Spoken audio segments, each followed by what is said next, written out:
Hey everybody, and welcome back to your next cast. Thank you so much for checking out another episode. If this is your first time to the channel, thank you for stopping by. I hope you'll leave a comment below, and if you enjoy the content, please feel free to throw that thumbs up. Today I'm going to be talking to you about some terminal tackle. Previously you saw the 4 most productive lures that I like to use, and if you were going out to a new body of water, it's what I would think you would want to use as well because it works. But you also need some terminal tackle with that. You need a hook or a jig head to be able to hook a fish. And so what I'm going to do today is show you my 4 favorite pieces of terminal tackle that I use on those different setups. And then I'm going to do a video on combining the 2. So the first video was the 4 I think you should choose. This 4 soft plastics I think you should choose. This video is the terminal tackle I think you should get. And then the next video, which is kind of the 3rd installment of this series, will be how you combine those together.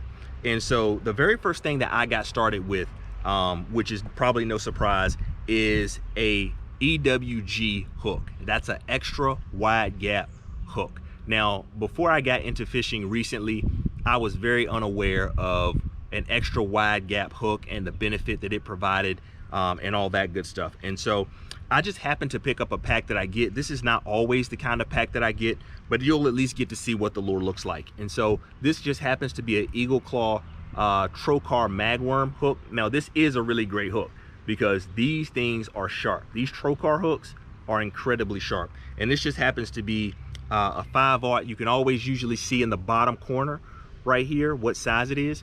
Typically I go with a 2/0 hook or a 3/0 hook, especially because most of my lures are between 3 and 4 inches. But if you want to go with something a little bit bigger, you can. Certainly if you have a bigger worm, you can do that as well. I'm gonna just take it out of the pack real quick so you can see it. These packs are really well done too. But this is a quality hook.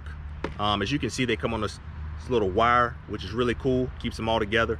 But I'm gonna just show you, like, that hook is sturdy. That's a strong, solid hook. And I hope you can see that point really well. But that thing is, ooh, just accidentally hit myself. That thing is sharp. You hook into a fish with that, you are definitely going to bring them home. But the reason I like the extra wide gap hook is because it allows you to hook a bait weedless, and I'm gonna show you this in the next video. But what happens is you rig the bait with the head of the bait here, the tail going out this way. But when the fish bites, you can set that hook, pull just like that into their mouth. Very easy to get a good hook set into that upper lip or side of the jaw. And usually that turns out pretty well. So this is the first one, extra wide gap hook. Great for the Texas rig, great for your worms. I even use it for the Kitech as well, which again, you're gonna see that in our next video. Now the second terminal tackle that I want to show you is a Finesse Shroom Ned Rig Jig Head. And this just happens to be a 1/6 ounce because it's what I picked up. But typically I fish with the 1/15 or the 1/10 ounce. And you can see, hopefully you can see right on there, you can see up here where they check off what size it is. And like you say, this is a 1/6. I usually don't fish a 1/6 unless I'm in an area that's deeper and I know, man, I need to get that lure down a lot faster. So typically I don't want it to sink too fast. So I use that lighter weight on it. But the reason I use this is because flat out it works. And I'm gonna take this out of the pack as well so you can see an example. Actually, I think I have one out of the pack real quick. Yep, here's one right here that is just a little bit lighter. But as you can see, it has a little barb here that helps you keep the plastic on there. Not a huge hook, it's a small hook. It's more of a finesse technique, but this is definitely a hook that I probably used all the time before this year. And I'm getting ready to show you another example of something that has kind of taken its place almost. But this is a great setup for your Ned rig or for even doing a Kitech, which I'm gonna show you how to do that as well. But this is the lure or the terminal tackle. This is the jig head that I use most frequently. Again, I most frequently use the 1/10 and 1/15. There is some 1/16 that I use as well, but I'll show you that in just a second. Or I'm sorry, or 3/16 that I use as well, which I'm going to show you in a second. Now there is a variation of this that I've started using this year that I like a whole lot better because it's a whole lot stronger, and that's the Pro Shroom Ned Rig Jig Head. And again, same concept.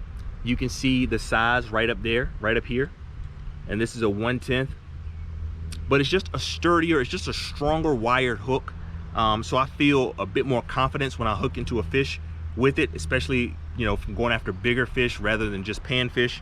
You know, this smaller one is better for probably panfish. This one definitely you want to use if you're trying to hook up with some bass or bigger fish.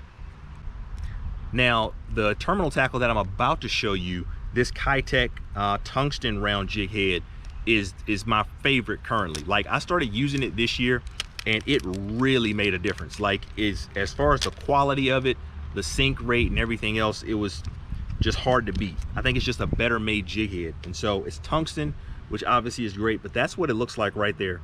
And this is a 3/16 ounce. Still not super big, but as you can see, you usually rig this. Again, Kitech is what I love this with most. That's what it's made for. And when you rig that up, again, you can catch a lot of fish with this right here. Good finesse technique. And then last but not least, I have a lot of variations of this rugby jig that I like. I'm gonna just show you what this example looks like, but there's an owner version of it that I like as well. I just don't happen to have that with me today, but here's what it looks like. This is a VMC rugby jig, and the reason I like this one is because it has a recessed eye in it. The other one I have doesn't have a recessed eye, so it just depends on, you know, what type of structure you're going to be fishing in. But if you take a look at this, it's got the weight right on there. It's attached. As you know, or may not know if you're new to fishing, you can Texas rig something and put a sliding weight on there, like a bullet weight on there. And there's something called a bobber stop that you can use to keep it connected to the hook, or you can just buy it already connected. And I find this to be, in many instances, a lot more productive. So again, an extra wide gap hook is on there as well. Same concept, fish bites, you set that hook.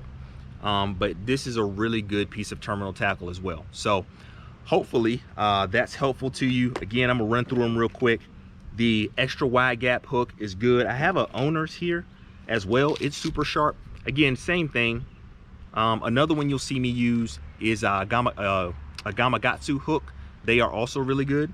So I think you can go with any of those. If you want to get the Gamakatsu ones, you can go to like Walmart. They're not that expensive. They're like $3, and you get like a pack of 5. So that's an easy way to go. The next one again is the Z-Man Shroom Ned Rig Jig Head. Again, it's specifically made for the Ned Rig to be able to use it, but you can use it for a lot of different applications. One of my favorites, again, right now, hard to beat, Kitech tungsten jig head. It's a little more expensive, but I think it's worth it. And then last but not least, the VMC rugby jig head. But again, owner has something that's very similar as well. I'm sure there's a lot of other hook companies and terminal tackle companies that make a similar product. So that's it. That's our whole setup. So those are our 4. So if you remember the last video that we did, there's 4 lures that I would take anywhere. These are 4 pieces of terminal tackle that I would take anywhere. And then if you want to jump to our next video, which is going to be somewhere linked in here, you'll see exactly how I combine those 2. So thank you so much for watching. I hope this was helpful. If you're not already subscribed, consider hitting that button right down below. Hope you have a good day and a good night. We'll see you next time.